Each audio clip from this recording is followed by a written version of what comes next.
ये कहानी है उत्तराखंड में बसे एक छोटे से गांव की, जहां के लोग खुशी खुशी रहना जानते थे।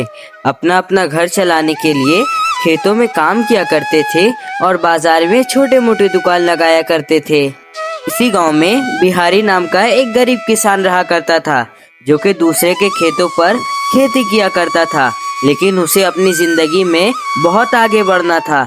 इस वजह से वो खेती करते हुए एक दिन गुस्से में कहता है, आखिर कब तक मैं ये दूसरों के खेतों पर मजदूरी करता रहूंगा। मुझे अपने जिंदगी में बहुत आगे बढ़ना है। मैं तो सोच रहा हूँ कि मैं कल ही अगले वाले गांव में चला जाऊं और वहां जाकर अपना एक चिकन तंदूरी का ढाबा खोल लेता हूँ, जिससे मेरा मुनाफा भी ज्यादा होगा और मैं अपने जिंदगी में आगे भी बढ़ पाऊंगा। ठीक है, मैं कल ही अगले वाले गाँव में जाकर एक ढाबा खोल देता हूँ। इतना कहकर बिहारी अपने घर जाने के लिए निकल जाता है। वहीं गांव के दूसरी तरफ किशोर नाम का एक लड़का रहता था, जो कि पहले से ही उस गांव में वड़ा पाव का ठेला लगाता था। वो इतना स्वादिष्ट वड़ा पाव बनाता था कि लोग दूर दूर से उसके हाथों का वड़ा पाव खाने आते थे। सुबह से शाम तक उसके वड़े पाव के ठेले पर कस्टमरों की भीड़ लगी रहती थी। आओ भाई आओ, किशोर के हाथों का गर्मा गर्म वड़ा पाव। आओ आओ बहनों और भाइयों, गर्मा गर्म वड़ा पाव खाओगे तो घर जाकर मेरे ही गीत गाओगे। स्वाद ऐसा कि वड़ा पाव के साथ अपनी उंगलियां भी खा जाओगे।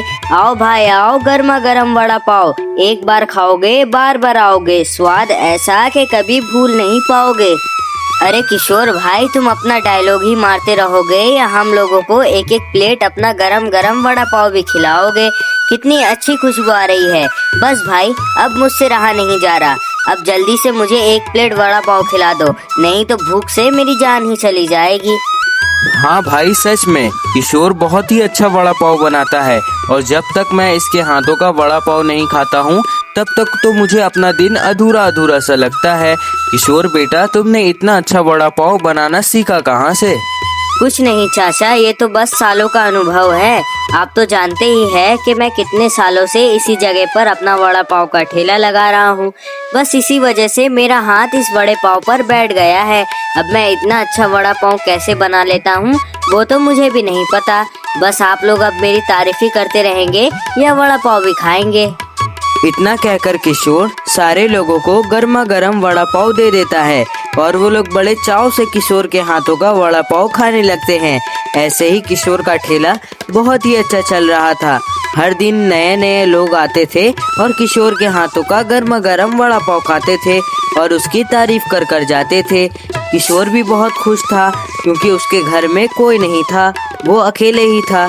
इस वजह से उसे ज्यादा कमाने की जरूरत ही नहीं पड़ती थी। वहीं गांव के दूसरी तरफ बिहारी भी अपना बैग लेकर उस गांव में चिकन तंदूरी का ढाबा खोलने के लिए आ चुका था और मकान की तलाश में उस गांव में इधर उधर भटक रहा था। लेकिन बहुत देर भटकने के बाद भी उसे कहीं मकान नहीं मिल रहा था। तभी बिहारी को गांव का एक आदमी देखता है और पास आकर बिहारी से कहता है, अरे बेटा, तुम इस गांव में नए आए हो क्या? आज से पहले तो मैंने तुम्हें इस गांव में कभी नहीं देखा। हाँ चाचा, मैं इस गांव में आज ही आया हूँ। मेरा नाम बिहारी है और मैं बगल वाले गांव से ही आया हूँ। मैं इस गांव में अपना एक ढाबा खोलने के लिए आया हूँ, लेकिन पहले मुझे रहने के लिए घर ढूंढना है। इस वजह से मैं बहुत देर से अपने लिए एक मकान ढूंढ रहा हूँ, लेकिन मुझे कहीं भी मकान नहीं मिल रहा। इस मामले में आप मेरी कोई मदद कर सकते हैं क्या? नहीं बेटा, ढाबा खोलने के मामले में तो तुम्हारी मदद नहीं कर सकता, लेकिन हाँ, अगर तुम्हें रहने के लिए मकान की जरूरत है तो मेरे पास एक मकान खाली है। तुम चाहो तो उस मकान पे भाड़े पर रह सकते हो। बोलो, तुम्हें मंजूर है? हाँ चाचा जी, आपके मकान का जितना भी भाड़ा होगा मैं टाइम पर दे दूंगा। आपको चिंता करने की जरूरत नहीं है, बस आप मुझे अपना मकान दिखा दीजिए।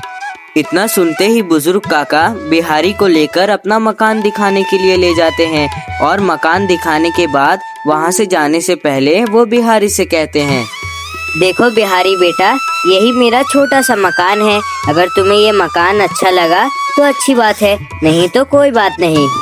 हाँ चाचा जी, मुझे आपका ये छोटा सा मकान बहुत ही पसंद आया। अब आप चिंता मत कीजिए, मैं वक्त आने पर आपका सारा किराया दे दूंगा। आप बेफिक्र होकर यहाँ से जा सकते हैं। इतना सुनते ही बुजुर्ग काका वहाँ से खुश होकर घर से बाहर चले जाते हैं और बिहारी भी गांव में ढाबे की तलाश में इधर उधर भटकने लगता है। लेकिन बहुत देर ढूंढने के बाद भी उसे कहीं भी किराए का ढाबा नहीं मिलता। तो फिर वो उदास होकर एक पेड़ के नीचे जाकर बैठ जाता है। तभी वहाँ उस गांव के सरपंच जी आते हैं और वहाँ आकर बिहारी से कहते हैं, बात है बेटा, तुम बहुत परेशान लग रहे हो और आज से पहले तो मैंने तुम्हें इस गांव में कभी नहीं देखा। तुम इस गांव में नए आए हो क्या? हाँ काका, मैं इस गांव में नया आया हूँ। मेरा नाम बिहारी है और मैं बिहार से आया हूँ। मैं इस गांव में अपना एक चिकन तंदूरी का ढाबा खोलने के लिए आया था, लेकिन मैं कितनी देर से इधर उधर भटक रहा हूँ। मुझे कहीं भी कोई भी ढाबा नहीं दे रहा। अब आप ही बताइए, बिना ढाबे के मैं अपना धंधा शुरू कैसे कर सकता हूँ? ये तो बड़ी दिक्कत की बात है बेटा, लेकिन तुम्हें पता नहीं होगा कि मैं इस गांव का सरपंच हूँ और मेरे पास एक ढाबा खाली पड़ा है। अगर तुम चाहो तो उस ढाबे को अपने धंधे के लिए इस्तेमाल कर सकते हो, लेकिन मुझे उसके लिए पैसे नहीं चाहिए, क्योंकि अब तुम इस गांव में आ चुके हो तो तुम इस गांव के ही हुए ना। क्या सरपंच जी, मुझे तो पता ही नहीं था कि आप इस गांव के सरपंच हैं और आप इतने अच्छे हैं कि अपना ढाबा आप मुझे मुफ्त में ही चलाने के लिए दे देंगे। आपका बहुत बहुत शुक्रिया। शुक्रिया की कोई बात नहीं है बेटा, आखिर मैं इस गांव का सरपंच हूँ। ये तो मेरा फर्ज है कि मैं अपने गांव के लोगों को खुश रखूँ।